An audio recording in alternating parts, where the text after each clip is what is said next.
Приветствуем наших подписчиков и гостей канала Эзотерика для тебя. Друзья, мы вас всех приветствуем в изобилии и достатке. Сегодня с вами мы уделим внимание зеркалу. Не просто поговорим о зеркале, а поговорим о том, почему нельзя смотреть в зеркало и именно смотреть в зеркале в свои глаза. Обязательно досмотрите это видео до конца, для того, чтобы знать об этой информации побольше и понимать, почему иногда мы сами привлекаем те или иные события, не думая даже о том, что мы своими глазами это осуществляем. Друзья, обязательно ставьте лайк этому видео, подписывайтесь на наш канал Эзотерика для тебя, а также делитесь этой информацией с теми, кому вы считаете, что эта информация будет полезна, важна и нужна.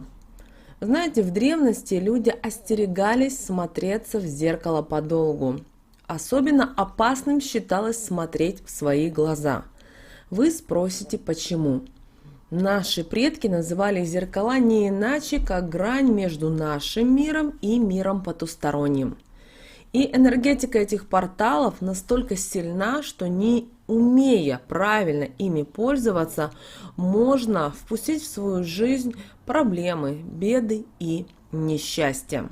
Согласно народным суевериям, людям нельзя подолгу смотреть в отражение своих глаз в зеркале. Дело в том, что ставший привычный магический предмет – настоящий вампир, и он буквально лишает тех, кто часто показывает ему свои глаза, жизненной энергии и силы.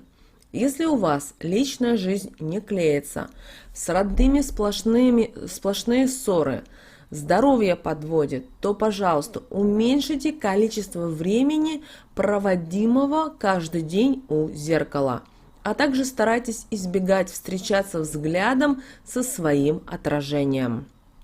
Раньше наши бабушки, прабабушки прятали зеркала от больных людей, чтобы стеклянный вампир не отобрал последние силы у ослабленного организма и не привел к ухудшению состояния здоровья. Самым опасным временем, когда вообще нельзя смотреться в зеркало, а тем более смотреть в свои глаза, считается ночь. Лучше всего, если магический предмет от полуночи до рассвета не будет попадать в поле вашего зрения совсем. В это время в зеркале вы можете увидеть непрошенных посланников из потустороннего мира, а от увиденного можно сильно испугаться или даже сойти с ума. И одна из самых знаменитых народных примет гласит, что смотреть в зеркало, когда вы плачете, запрещено. Этот магический предмет накапливает информацию. Если злиться, рыдать, ругаться, произносить какие-то нецензурные слова напротив зеркала, то весь негатив будет поглощен. И спустя некоторое время зеркало вернет все, чем вы его наполнили, что может очень серьезно испортить вашу жизнь. Более того, если плакать и долго смотреть в отражение своих глаз в зеркале, то, как говорят мудрые люди, можно выплакать свое счастье и жизненные силы. И в скором будущем возможны проблемы как в отношениях с близкими и родными людьми, так и с вашим здоровьем. Все становится во много раз опаснее, если смотреться в разбитое или треснувшее зеркало. Такое наплевательское отношение к народным суевериям сулит только большие беды. Разрушенное зеркало продолжает жить своей жизнью, и больше всего оно желает восстановиться, а для этого ему нужна энергия. А взять он ее может только от живых существ. Это от людей. И чем дольше человек будет смотреться в осколки, тем меньше хорошего останется в его жизни. К слову, наши мудрые предки знали многие тайны, как сохранить энергию, здоровье и как защитить себя, свою семью и свой дом от потусторонних сил. И определенные правила для разного времени суток передавались из поколения в поколение. И наши мудрые предки знали многие тайны, как сохранить энергию, здоровье и как защитить себя, свою семью и свой дом от негативных черных сил. Поэтому у них были специальные правила для разного времени суток. Во-первых, начните утро с тишины.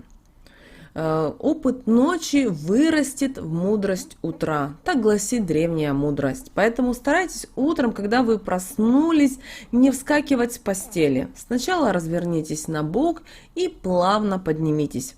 Так вы не потеряете энергию, накопленную за целую ночь.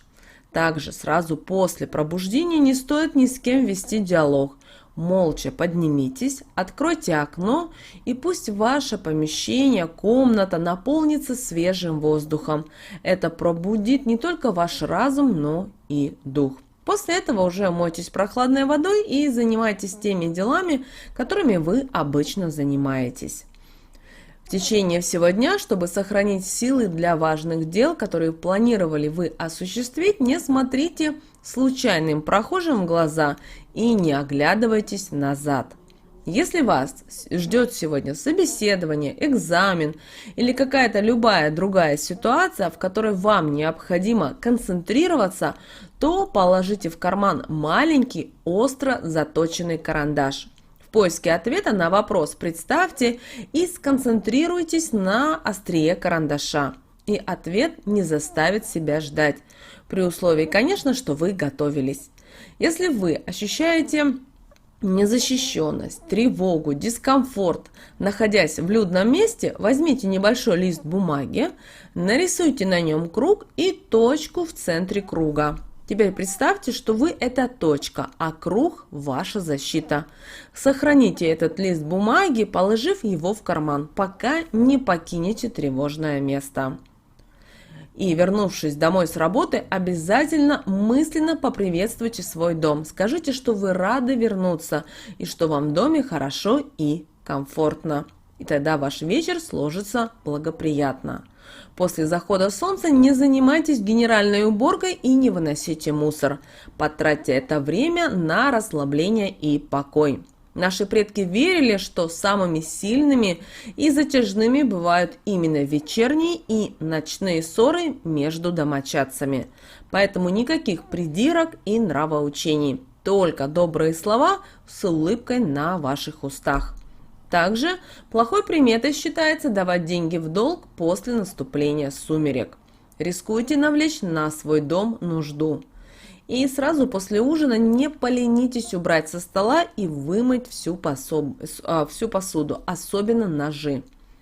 И перед тем, как отойти ко сну, зажгите свечу и посмотрите на пламя пару минут. Представьте, что ваши тревоги сгорают в пламени, и это принесет вам спокойный сон. Не обязательно делать каждый день, каждый вечер зажигать свечу, но хотя бы раз в недельку желательно это делать.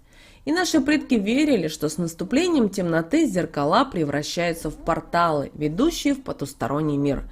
Поэтому наши бабушки и прабабушки никогда не смотрели в зеркало ночью. А дабы защититься от плохих снов и мыслей, положите под подушку неочищенный зубчик чеснока. Если плохой все-таки сон посетил вас, умойтесь утром прохладной водой и скажите: «Страшен сон, да милостив Бог. Куда ночь, туда и сон». И тогда ваш сон не воплотится в жизнь, а уйдет вместе с ночью.